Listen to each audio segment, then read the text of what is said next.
بسم اللہ الرحمن الرحیم.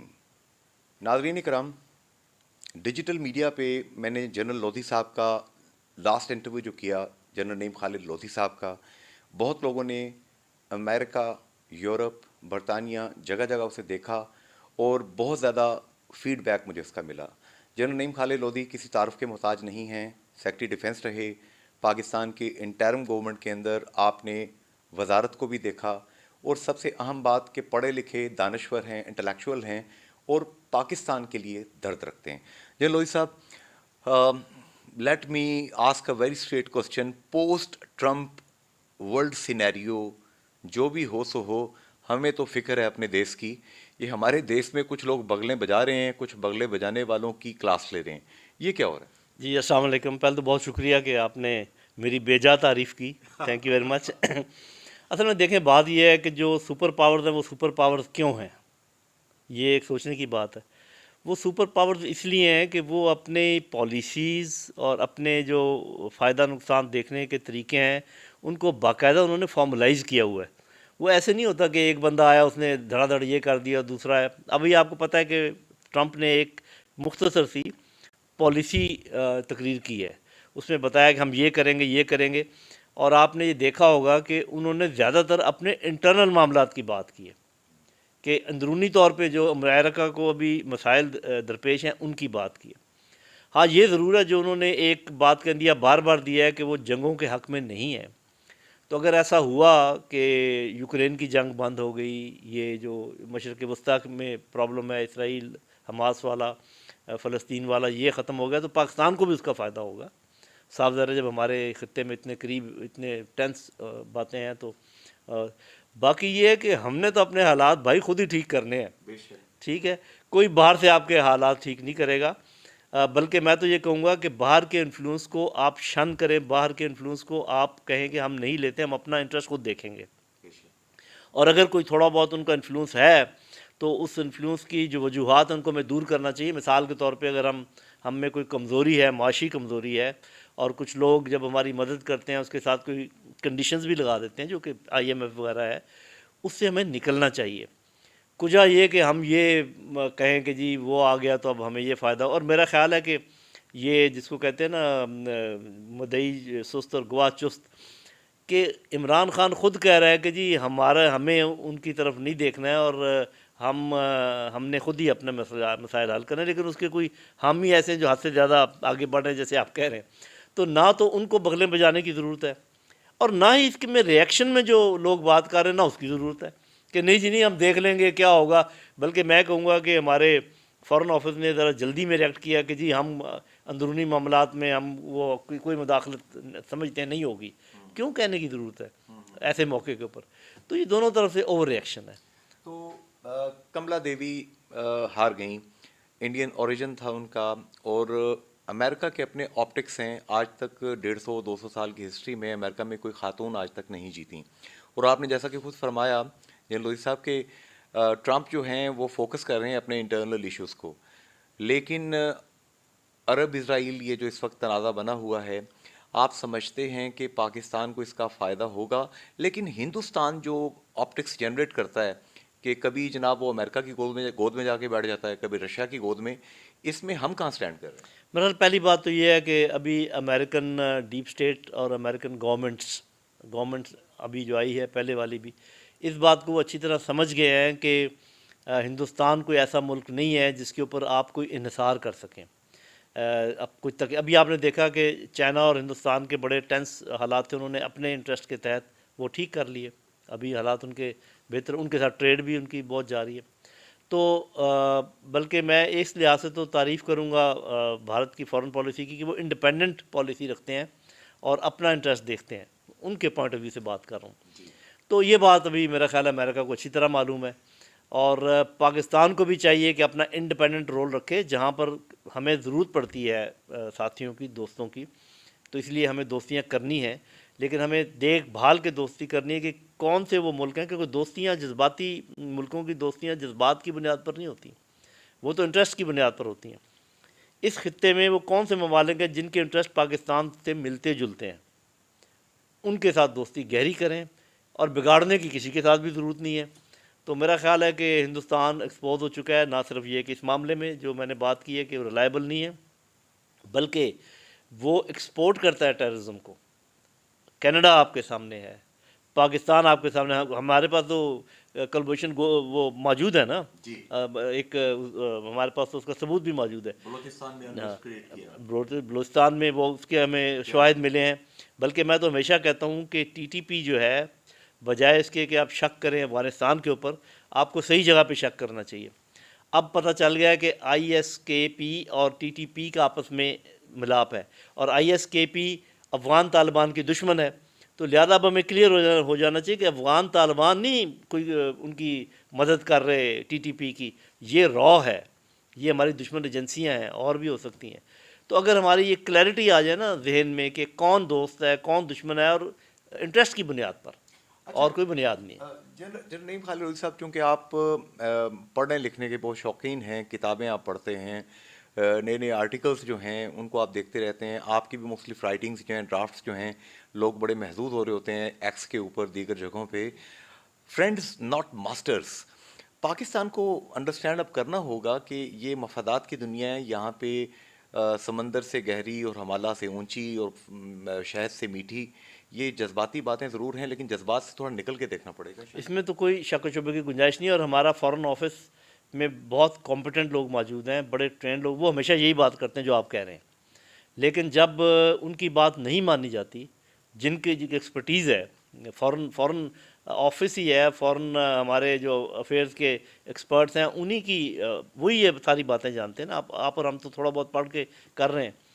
تو میرا خیال یہ ہے کہ یہ بات ابھی اچھی طرح ہمیں سمجھ لینی چاہیے، ہمیں ٹیبل پر سب لوگوں کے اس یہاں کے regional interest with Afghanistan, Iran, Bharat, central Asian countries, Indian ocean, پورا دیکھ کر ایک نقشہ بنا کر فیصلہ کرنا چاہیے کہ کون سے لوگ ہمارے ساتھ چلتے ہیں، کون سے لوگ ہمارے لیے اتنے اچھے جذبات نہیں رکھتے، اور وجوہات یہ ہونی چاہیے کہ ان کی زبان نہیں، ان کا پیار محبت نہیں، انٹرسٹ۔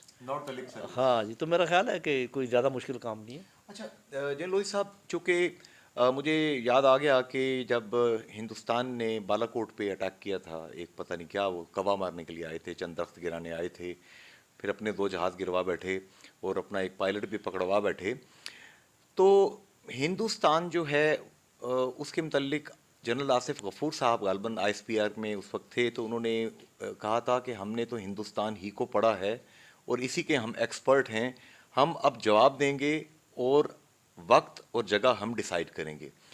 تو ہندوستان بار بار کشمیر کے اندر، اللیگلی آکوپائڈ جموں اینڈ کشمیر کے اندر اپنا جو دہشت گردی پھیلا رہا ہے سر، وہاں لوگوں کو مار رہا ہے، ڈیموگرافی چینج کر رہا ہے۔ ابھی یوم شہدائے جموں گزرا، 2.5 لاکھ لوگوں کو شہید کیا گیا تھا سر۔ ہندوستان کیا اس سے دل جیت لے گا وہاں پہ کوئی پیسے ویسے دے کے لوگوں کو؟ جیتنے کی تو بات چھوڑیں، وہ تو ہار چکا ہے۔ ابھی جو حال ہی میں الیکشن کا رزلٹ ہے اور جو کولیشن سامنے آئی ہے اور جو ان کا سٹانس ہے، انہوں نے تو وہ قرارداد بھی پاس کر دی ہے کہ اس کو اسٹیٹس کو واپس لے کر آیا جائے۔ اس سے آپ اندازہ لگائیں کہ دل جیتنا تو بہت دور کی بات ہے، وہ تو دل و دماغ کشمیریوں کے ان کے چنگل سے نکل رہے ہیں، اور اگلے کئی صدیوں تک ایسا ممکن نہیں ہے۔ وہ زبردستی تو قبضہ رکھ سکتا ہے، کبھی ان کے دل نہیں جیت سکتا۔ اور کبھی بھی یہ دیکھیں، یہ ہسٹری کا لیسن ہے کہ آپ لوگوں کو ان کی مرضی کے خلاف اپنے ساتھ ملا کے نہیں رکھ سکتے، نہیں رکھ پائیں گے وہ۔ صرف ٹائم کی بات ہے کہ جب بھی وہ مناسب وقت آ جائے گا تو یہ سارے معاملے ٹھیک ہو جائیں گے۔ اور ابھی آپ نے دیکھا ہے کہ وہ بات کو بڑھا رہے ہیں، یہ جو بلوچستان کے اندر اور ٹی ٹی پی کی پشت پناہی اور پاکستان پہ حملے، تو وہ تو ہمارے اوپر حملہ آور ہیں ہی۔ ہمیں یہ سوچنا ہے کہ ہم کب تک اپنا دفاع کرتے رہیں گے، ہمیں بھی اوفینسو طریقہ اپنانا چاہیے، میری رائے ہے، باقی لوگ اس پہ صرف غور کر سکتے ہیں کہ دیکھیں جب بھی کوئی دہشت گردی ہوتی ہے، جیسے بلوچستان ہے یا کے پی کے میں کچھ ایسے علاقے ہیں، اس کے 3 عنصر ہوتے ہیں۔ ایک تو ہوتا ہے سوشیو پولیٹیکل، آپ سمجھ لیں اس کا تعلق تو سیاست سے ہوتا ہے کہ کچھ لوگ مس گائیڈ ہو جاتے ہیں، یا وہ سمجھتے ہیں کہ ہمارے ساتھ زیادتی ہوئی ہے، انصاف نہیں ہوا ہے، سیاسی انصاف نہیں ہوا ہے، معاشی انصاف نہیں ہوا ہے، معاشرتی انصاف نہیں ہوا ہے۔ اس کو تو آپ نے اس طریقے سے ڈیل کرنا ہے کہ جیسے آپ کے اپنے لوگ ہیں، اور آپ نے ان کو جو ہے نا پالیٹکس کے تھرو کرنا ہے، اکانومی کے تھرو کرنا ہے۔ پھر ہے ہارڈ کور ٹیررسٹ، جنہوں نے بندوق اٹھائی ہوتی ہے، ان کا تو اینٹ کا جواب پتھر سے دیے بغیر اور کوئی طریقہ ہے ہی نہیں. آپ نے ضرور کرنا. اور وہ پاکستانی فوج آپ دیکھیں اپنا لہو پانی کی طرح بہا رہی ہے، لیکن پاکستان کی حفاظت آج بھی کر رہی ہے اللہ تعالیٰ کے فضل و کرم سے، اور کرتی رہے گی. ایک تیسرا پہلو ہے جس کا میں نے پہلے ذکر کیا تھا، دشمن کی انٹیلیجنس ایجنسیز، ان کو جواب دینا پڑے گا بھائی ہمیں. منہ توڑ جواب. منہ توڑ جواب. یہ نہیں ہو سکتا کہ جی ہمارے لوگ شہید ہوتے جائیں اور ان کے لوگ جو نا آرام سے پھر رہے ہوں. ان کو یہ خبر ہونی چاہیے کہ اگر یہاں پر وہ کوئی کارروائی کریں گے تو اس کا خمیازہ بھگتیں گے. جب تک یہ پلاننگ نہیں ہو جاتی پاکستان اس پر دوبارہ نہیں آ جاتا. ایک زمانہ تھا کہ ادھر 2 لوگ شہید ہوتے تھے تو ہمیں 4 کی اطلاع ادھر سے بھی ملتی تھی. اب میں کھلے عام یہ بات کہہ رہا ہوں آپ کو، ہمیں ان کے ساتھ اوفینسو طریقے سے نپٹنا پڑے گا، اور جنہوں نے بندوقیں اٹھائی ہیں ان کو ہرانا پڑے گا. ہرانے کی ہمیں اہلیت ہے انشاءاللہ. اور تیسرا، پولیٹیکل لیول پر، اکنامک لیول پر اور سوشل لیول پر بھی کام کرنا پڑے گا. یہ ایسے نہیں ہو سکتا کہ یہ کوئی کیل ہے جس کو آپ بڑے ہتھوڑے سے ٹھوک دیں. یہ سنار کا کام ہے، بڑی باریکی کا کام ہے. تو تینوں جہتوں پہ کام ہوگا انشاءاللہ، کامیاب و کامران ہوں گے ہم. اچھا، وہ ایک آپ نے بات فرمائی تھی لاسٹ ٹائم جب میں نے ریڈیو پہ آپ کو زحمت دی، ریڈیو پاکستان پہ، ریڈیو آزاد کشمیر پہ، تو آپ نے کہا یہ جو بزرگ جو محاورے ہمارے بناتے رہے کہ بغل میں چھری منہ میں رام رام، تو ٹھیک بنایا تھا انہوں نے. جی دیکھیں وہ ان کے دیکھیں نا، ان کے صدیوں کا ایک آبزرویشن تھی. ہاں، انہوں نے کہا کہ یہ بغل میں چھری منہ میں رام رام، بنیے کا بیٹا کچھ دیکھ کر ہی گرتا ہے. اس قسم کے وہ کا بہت سے محاورے ہیں. اور پھر یہ ہے کہ یہ بھی ایک ہے، یہ ہمیں بتایا بھی گیا اور ہمیں معلوم ہے کہ ہندو ذہنیت ایسی ہے کہ اگر وہ آپ کے اوپر حاوی آ جائے تو بہت ظلم کرتا ہے، ظالم بن جاتا ہے. اگر وہ اس کے اوپر آپ حاوی آ جائیں، وہ ڈر جائے، تو پھر وہ بہت آپ کی عزت کرتا ہے، ہاتھ جوڑتا ہے. آپ دیکھ لیں جتنے موذی جانور ہیں، جیسے شیر ہے، سانپ ہے، اس قسم کے جو گزن پہنچانے والے ان کی وہ عبادت کرتے ہیں، ان کے آگے ہاتھ جوڑ کے لیٹ جاتے ہیں، بیٹھ جاتے ہیں. جی تو یہ جب یہ ہندوستان نے کہا تھا اور کہہ رہے ہیں کہ جی آپ سندھ طاس معاہدے کو ریویو کریں اور ہم رت اور پانی اکٹھے نہیں بہہ سکتے، تو میں نے پہلے بھی جواب دیا تھا، آج بھی آپ کے توسط سے کہہ رہا ہوں کہ اگر ایسا ہوا تو ہم وہاں پہنچیں گے انشاءاللہ جہاں سے یہ پانی آتا ہے. تو ہمیں وہ کسی زوم میں مبتلا نہ رہیں، کسی غلط فہمی میں نہ رہیں. اچھا، خیبر پاس سے جو ہمارے بہت سے میزائلز بھی ہمارے میزلز ہیں جو ہمارے ان کے نام پہ ہیں، غزنوی ہیں، گوری ہیں، بڑے خوبصورت میزائل ہیں. اور ہندوستان کو مجھے جنرل مجسم مبارک مند صاحب نے انٹرویو دیتے ہوئے کہا تھا کہ اب خلیج بنگال ہی رہ گئی ہے کہ اس کے اندر انڈیا چھلانگ مار دے. ہمارے میزائل اچھی تسلی کرانے کے لیے ہیں ان کے. تو ان لوگوں نے اقلیت ہونے کے باوجود اپنے ہائی مورل سٹیٹس کی بنیاد پہ ہندوستان میں انہوں نے رول بھی کیا، اور ہندوستان کو وہ کلچر دیا جس کی وجہ سے آج ہندوستان جانا جاتا ہے. تاج محل مغلز نے دیا. جی یہ تو ایک تاریخ کا حصہ ہے نا. اس میں تو مطلب یہ ہے کہ آپ گنوانا شروع کر دیں تو تعلیم، اخلاق، شاعری، زبان، ایک پورا جو سینٹرل ایشیا سے نیچے تک آنے والا لوگوں کا رہن سہن، وہ سارا جو ہے ادھر آیا ہے. اور اگر میں یہ کہوں کہ یہاں پر جو ثقافت اگر موجود ہے تو وہی ہے جو مسلمان لے کر آئے ہیں، یا بہت پرانی ہیں وہ تو اب ناپید ہیں. تو آج کل جو کچھ چل رہا ہے وہ آپ دیکھیں زیادہ، لیکن اب یہ کوشش کر رہے ہیں اس کو ختم کرنے کی، اس پر حاوی ہونے کی. تو یہ ہمارے نوجوانوں کو چاہیے، ہمیں چاہیے کہ ہم اسلام کے ساتھ جڑے رہیں. ہماری جو اپنی معاشرتی اور اسلامی اور اخلاقی اطوار ہیں ان کو ہم پکڑ کے رکھیں مضبوطی سے، اور کسی کے اس روشنیوں سے چندھیا نہ جائیں آپ کی آنکھیں، یا کسی کے پاس اگر کچھ دیر کے لیے کوئی پیسہ آ گیا ہے تو وہ اس کی چھنکار جو ہے وہ آپ کے ذہن کو سوچنے سے معروف نہ کر دے. آپ اپنے راستے پر چلیں، جو اللہ تعالیٰ کے احکامات ہیں اس کے اوپر چلیں. وہی دینے والا ہے، وہی پالنہار ہے. وہ بے شک آپ کو الٹیمیٹ کامیابی وہاں سے ملنی ہے اور کہیں اور سے نہیں ملنی ہے. ہم ہسٹری دیکھتے ہیں تو بالکل قریب ہی ایک وہ امن کی آشا نام کی کوئی شے چلی تھی، پتہ نہیں کیا تھا وہ، آدھا تیتر آدھا بٹیر، پتہ نہیں کیا تھا. پھر موم بتی مافیا وہ آ جاتا ہے بیچ میں.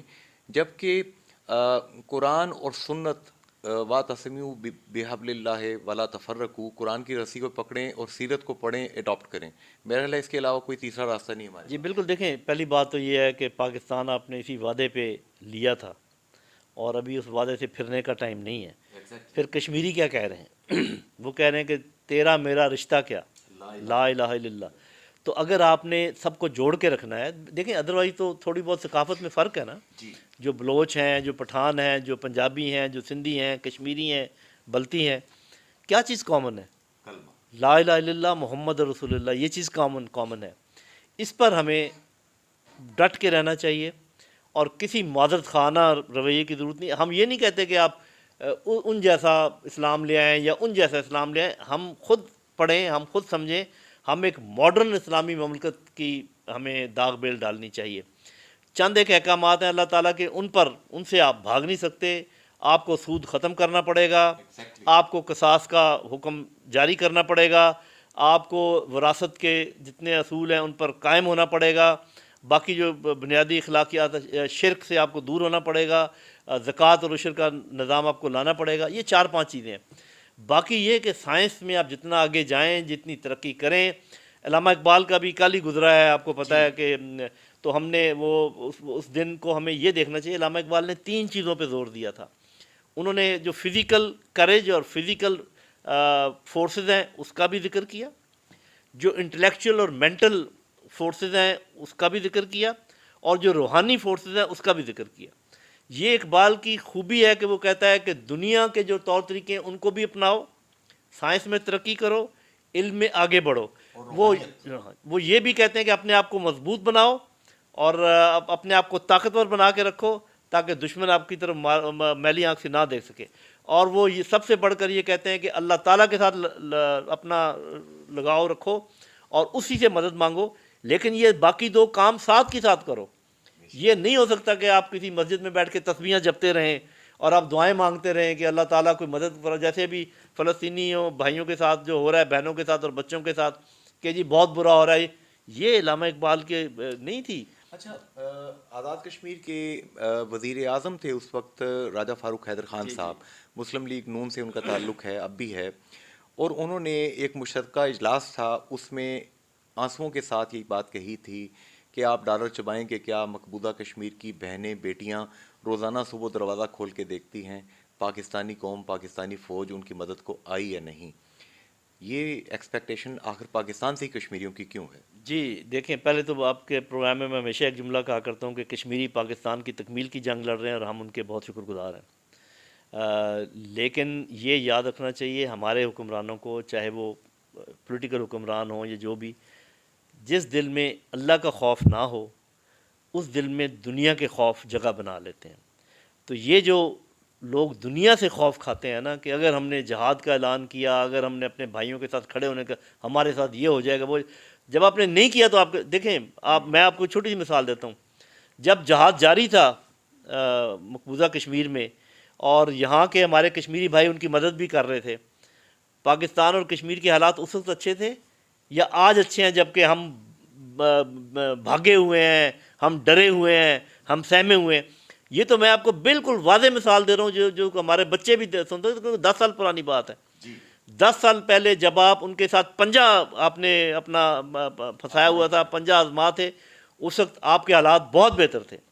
آج آپ غربت کے گڑھے میں گرے ہوئے ہیں اور ادھر سے ڈر کے مارے آپ کا خون خشک ہو رہا ہے. ارے بھائی، یہ ہے اللہ تعالیٰ کا وعدہ. اللہ تعالیٰ کے لیے کھڑے ہو گئے، مظلوموں کے ساتھ کھڑے ہو گئے تو اس کی مدد بھی آئے گی اور اس کی مدد اکنامک مدد بھی آئے گی. ان حالات میں جب کہ آپ کسی کو نام بھی نہیں لینے دیتے کہ آپ فلسطین کا نام نہ لیں اور آپ کشمیریوں کی یہ بات نہ کریں، یہاں تک کہ لوگوں نے بارڈر پار کرنے کا کہا تھا میں گولی مار دوں گا اگر کسی نے بارڈر پار کیا، پھر دیکھ لو اس کا کیا شروع ہوا. تو گویا عزت، وقار یہ اللہ تعالیٰ دیتا ہے خودداری کے ساتھ اور غیرت کے ساتھ جینے کا عزم ہو ٹیپو سلطان کی طرح. جی ٹیپو سلطان کا تو ہم وہ تو ایک ہے نا، ہسٹری میں ہے. آپ اپنے پڑوس میں دیکھ لینا، افغان طالبان کیسے انہوں نے پوری دنیا کی بہت بڑی فوج کو یہاں سے واپس کیا ہے. اور آج کیسے لوگ ایسا ایسا کہہ رہے ہیں جی ان سے بات کرنی چاہیے، ان سے بات کرنی چاہیے. تو جو لوگ کھڑے ہو جاتے ہیں اپنی عزت کے لیے، اپنی آزادی کے لیے، اپنی اہمیت کے لیے، لوگ انہی کی عزت کرتے ہیں. باقی اور اگر آپ یہ سمجھیں کہ جی میرے پاس پیسہ بہت ہے، آپ کو پتہ ہے کہ ایک بہت بڑے ملک کو ٹرمپ نے ہی آ کے کہا تھا کہ 7 دن کی مارنی ہے اگر ہم آپ کی مدد نہ کریں تو یہ جو بھی ہے. تو بات یہ ہے کہ یہ باتیں نہیں ہوتی. اب وہ دوبارہ میں علامہ اقبال کی اس طرف آؤں گا، اپنے بازو قوت بازو میں بھی ہمت پیدا کرو جو کہ ہے ہمارے پاس، لیکن یہ ہے کہ ساتھ کے ساتھ دماغ اور دل بھی مضبوط ہونا چاہیے، ورنہ یہ طاقت کسی کام کی نہیں ہے. اور بھروسہ اللہ تعالیٰ کی ذات پہ ہونا چاہیے. یہ نہیں سوچنا چاہیے کہ یار یہ 2+2 کڑ 4 ایسے نہیں چلتا. یہ دنیا اللہ تعالیٰ جن لائنوں پر چلاتا ہے وہ تھوڑی مختلف ہے. آخری بات، مجھے ابھی 3 دن پہلے 4 دن پہلے ممبر برٹش پارلیمنٹ محمد یاسین صاحب جو ہیں انہوں نے مجھے انٹرویو دیا، اور میں نے ان کو لطیف سی چوٹ کی. میں نے کہا حضور آپ ممبر ہیں پارلیمنٹ کے، تو برطانیہ کو یاد دلایا کریں نا کہ برطانیہ بہادر 47 میں آپ گئے تھے، کشمیر کا قضیہ چھوڑ گئے تھے، تو اخلاقی ذمہ داری کچھ سمجھیے نا. تو وہ مسکرائے، انہوں نے کہا جی ہم بار بار یاد کراتے رہتے ہیں. ہاں جی یاد کروائیں، لیکن وہ جس مقصد کے لیے چھوڑ گئے تھے وہ مقصد تو ابھی بھی ان کا قائم ہے نا. مقصد بڑا سمپل ہے کہ ایسا کوئی ملک وجود میں نہیں ہونا چاہیے، مسلمان ملک، جو کہ ملیٹریلی بھی طاقتور ہو، اکنومیکلی بھی طاقتور ہو، اور اس کی ایک پولیٹیکل سے بھی ہو پوری دنیا میں. کیونکہ پاکستان میں یہ جراثیم موجود ہیں. ہم ملیٹریلی ویسے ہی طاقتور ہیں، لوگ ہمارے اچھے ہیں، لوگ طرح طرح کی باتیں کرتے ہیں، وہ کبھی اس پر بھی میں بات کروں گا. اور اگر ہم اپنی اکانومی کو ٹھیک کر لیں، آپس میں جڑ کے رہیں، کیونکہ یہ اللہ تعالیٰ نے کہا ہے کہ اگر تم میرے احکامات نہیں مانو گے تو میں تمہارے اندر تفرقہ پیدا کر دوں گا. تو آپ کو یہ جو نظر آ رہا ہے دل ہمارے ایک دوسرے سے دور ہوئے، جڑے ہوئے نہیں ہیں، یہ کیوں ہوا ہے؟ اپنے اس بات پہ غور کریں، اپنے اعمال پہ غور کریں. آپ اللہ تعالیٰ کی طرف رجوع کریں. وہ کہتا ہے کہ پھر میں تمہیں بھائیوں کی طرح جوڑ دوں گا. تو یہ جوڑ اور توڑ بھی اللہ کے ہاتھ میں ہے. ہم دیکھتے ہیں کہ جب تک ہم یہ امریکہ اور دیگر بلاکس کا حصہ نہیں بنے تھے تو چانس تھا کہ جمال الدین افغانی کا جو نظریہ تھا پین اسلامک، جو علامہ اقبال ہمیں سکھاتے رہے، ایک ہو مسلم حرم کی پاسبانی کے لیے، نیل کے ساحل سے لے کر تا بہا کے کاشغر، نجات اسی میں ہے. جی اس میں تو کوئی شک و شبے کی گنجائش ہی نہیں ہے. لیکن ساتھ یہ بھی علامہ اقبال نے کہا ہے کہ ہو صداقت کے لیے جس دل میں مرنے کی تڑپ، پہلے اپنے پیکر خاکی میں جاں پیدا کرے. تو اگر پاکستان نے کوئی کام کرنا ہے تو یہ نہیں ہو سکتا کہ آپ پہلے یہ پین اسلامک شروع کریں. پہلے اپنے اندر جان پیدا کریں، کھڑے ہو جائیں، پھر جتنے مضبوط ممالک ہیں ان کے ساتھ ملیں، جیسے سعودی عرب ہے، ترکی ہے، ملیشیا ہے. یہ بڑے بڑے ملک مل کر اپنا ایک کوئی بنائے، پھر ایسا ایسا یہ بات پھیلے اور اس طریقے سے کی جائے کہ ٹائم سے پہلے کوئی ہمارے اوپر حملہ آور نہ ہو جائے. اس میں تھوڑی سی تدبر سے بھی کام لیا جائے. تو میرا خیال ہے یہ کام ہو سکتا ہے اور الٹیمیٹلی یہ کام ہونا ہے انشاءاللہ. انشاءاللہ. سب سے آخری بات، ہمارے وہ لوگ جو کہ اوورسیز ہیں، پاکستانی اس وقت 1 کروڑ اور 25 لاکھ کے قریب دنیا جہاں میں رہتے ہیں، اور بدقسمتی سے یا اللہ جانے بلیسنگ ان ڈسگائز ہے کہ ہر سال 12-14 لاکھ مزید چلے جاتے ہیں. تو تعداد میں خیر سے اضافہ ہو رہا ہے ان کی. وہ دنیا میں جس ملک میں ہے سر، وہ پاکستان کے ساتھ، کشمیر کے ساتھ، اپنے وطن کے ساتھ ہائیلی کمیٹڈ ہیں. وطن سے دور ہوتے ہیں تو پتہ نہیں کیا ان کے اندر جذبہ حب الوطنی زیادہ جاگ جاتا ہے. وہ وطن کے حوالے سے زیادہ کنسرنڈ ہیں اور شاید ہائیبرڈ وارفیئر کا زیادہ نشانہ بھی ہیں. میں لپیٹ کے بات کر رہا ہوں. میں چاہوں گا ان سے اس میں دیکھیں کوئی شک و شبے گنجائش نہیں ہے. ان کے لیے میرا پیغام یہ ہے کہ پہلی بات تو یہ کہ اپنے ملک کو ہر طریقے سے ڈیفینڈ کریں. جب لوگ برائی کرتے ہیں آپ کے ملک کی، اس کو ڈیفینڈ کریں. جب لوگ کہتے ہیں کہ آپ کی فوج یہ کرتی ہے وہ کرتی ہے تو اس کو ڈیفینڈ کریں. دیکھیں فوج کی پالیسیز کے خلاف میں بھی بات کرتا رہتا ہوں. پالیسی وقتی چیز ہوتی ہے، کبھی ایسے بن جاتی ہے، کبھی چینج ہو جاتی ہے، لیکن فوج ایز این انسٹیٹیوشن ہماری دفاع کی ضمانت ہے. وقار ہے ہمارا. وقار کے علاوہ اور کچھ کوئی آپ کو بچا نہیں سکتا. جی ورنہ یہ جس طریقے کی افریت ہمارے اوپر آئی تھی ٹیررزم والی، اب تک پتہ نہیں ہمارا کیا حال ہو چکا تھا. کتنے ملک تباہ و برباد ہو گئے. کیا ملکوں کی لائن نہیں ہمیں پتہ؟ لیبیا کے ساتھ کیا ہوا، عراق کے ساتھ کیا ہوا، شام کے ساتھ کیا ہوا، اور وہ آخر ہم تک آیا تھا نا، پھر ہم نے اس کو واپس کیا ہے نا انشاءاللہ. تو یہ آپس کی یکجہتی بہت ضروری ہے. انشاءاللہ اللہ تعالیٰ پاکستان کے اچھے دن لے کر آئے گا. آپ کا ہمیشہ اپنے آپ پر اعتماد رکھیں، اپنے آپ کو چھوٹا مت کریں، اپنی برائیاں مت بڑھا چڑھا کے پیش کریں، دشمنوں کی اچھائیاں مت بڑھا چڑھا کے پیش کریں. جب ذرا سا کوئی اچھا کام ہو جائے ہندوستان میں تو دیکھا جی اتنی پرانی جمہوریت ٹھیک ہے، اچھی ہے، ہم دیکھیں جی، یہ دیکھا جی، یہ ہم میں بھی خرابیاں ہیں، لیکن بات یہ کریں کہ اس کو کیسے بہتر کرنا ہے۔ میں آخر میں یہ کہوں گا، عوام اور افواج پاکستان جڑ کے رہیں۔ اللہ تعالیٰ کے فضل و کرم سے اس ملک کو کوئی میلی آنکھ سے نہیں دیکھ سکتا، اور اس میں اگر کوئی کہیں پر تھوڑا بہت دراڑ یا خلیج آئی ہے، اس کو فوری طور پہ پر کرنے کی ضرورت ہے۔ یہ جو ہمارے پولیٹیکل لیڈرز ہیں ان کے بھی سوچنے کی بات ہے، جو ہمارے ملٹری لیڈرز ہیں ان کے بھی سوچنے کی بات ہے۔ مورل اخلاقی انحطاط جو 80s کے بعد ہم نے آبزرو کیا جنرل لودھی صاحب، وہ اپنے عروج پہ ہے اس وقت، اور ینگ جنریشن کو فکری انتشار سے بچانا پڑے گا، اس کے لیے کیا کریں؟ تعلیم و تربیت۔ دیکھیں بات یہ ہے کہ اب جیسے ہم علامہ اقبال کی بات کر رہے ہیں کہ ہمارے تو بچوں کو ان کا شاید ایک شعر بھی یاد نہ ہو، جبکہ آپ کے اور ہمارے سلیبس میں ان کے نظمیں تھیں، اور لب پہ آتی ہے دعا بن کے تمنا میری، یہ اس سے شروع ہوتا تھا۔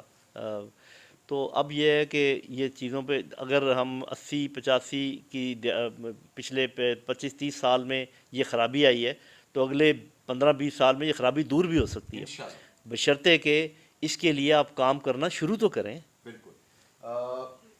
میں نے، میرے دوست ہیں رافع سلیم، جن کے والد محترم حاجی محمد سلیم نے کشمیر انسٹیٹیوٹ آف کارڈیالوجی کئی کروڑ روپے ذاتی گرہ سے خرچ کر کے بنایا میرپور میں، اور وہ حکومت کو وقف کر دیا غریب عوام کے لیے۔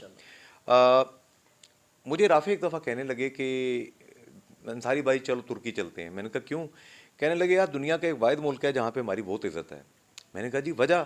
انہوں نے کہا کہ ترکی کے سلیبس میں بچوں کو پڑھایا گیا ہے کہ جب خلافت عثمانیہ کو توڑنے کا وقت آیا تھا، انگریز نے سازش کی، تو یہاں کے مسلمانوں نے، خواتین نے اپنے زیور دے دیے، اپنا مال و متاع دے دیا خلافت کو بچانے کے لیے۔